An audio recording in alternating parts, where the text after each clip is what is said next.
When someone says, I want to go to Dubai, you people, will you say don't go? You say, okay, I'm giving you because I'll give you what I want. I want your visa, I want your air ticket, I'll tell you where to sleep, I'll tell you where to go. If you reach Dubai and say, my sister, can you assist me and I get a job? I'll show you, go here, go here. These boys in question have been in Dubai more than 2 times, not getting a job. So when someone again told me, can you bring me back? I put my money in these boys.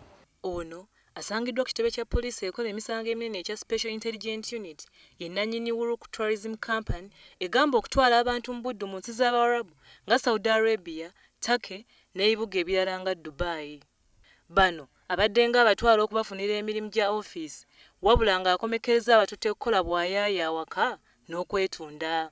Omwogezi wa Special Intelligence Unit Moses Binoga agamba nti kampani y'omukyalo ono ebadde ekola emirimu bukyamu nga talina biwandiiko bimukkiriza kukola, kale nga kino kimuwa enkizo okukola emirimu emikyamu nga bw'asanze. Omukyala n'abaami babiri nga bali separately bakola balina companies eziyambako okutambuza abantu ze tuyita tourism companies nga babatwala nga babalimbalimba nti bagenda kubafunira emirimu olw'okuba baagala babawe commission wa visa naye bwe batuuka eyo abantu bano ne babonaabonerayo.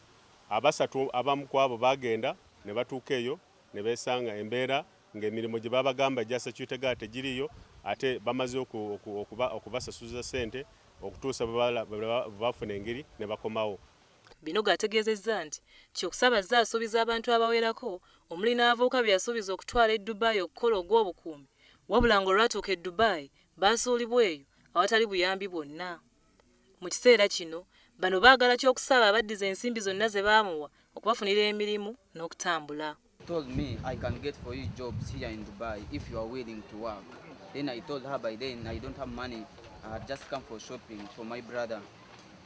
She gave me I gave her my contact. She gave me her contact. When I came back, she started WhatsApping me that you can give me 3 million, I will get for a job. Omwezi oguwedde gavumenti yayimiriza ebitongole byonna ebitwala n'okufunira abantu emirimu ebweru w'eggwanga nga bw'ekola okunoonyereza kwayo ku bimu ebigambibwa nti byali bifera abantu. Abamu ku bantu abaze batwalibwa okukola ebweru bakomyewo nga beekokkola embeera n'obutali bwerufu obuli mu bitongole bino. Twagala kukikozesa kuwooninga abantu nti beewale okugenda n'abo abantu abatwala abantu nga tebalina mu bitongole ebirina olukusa okutwala abantu ebweru.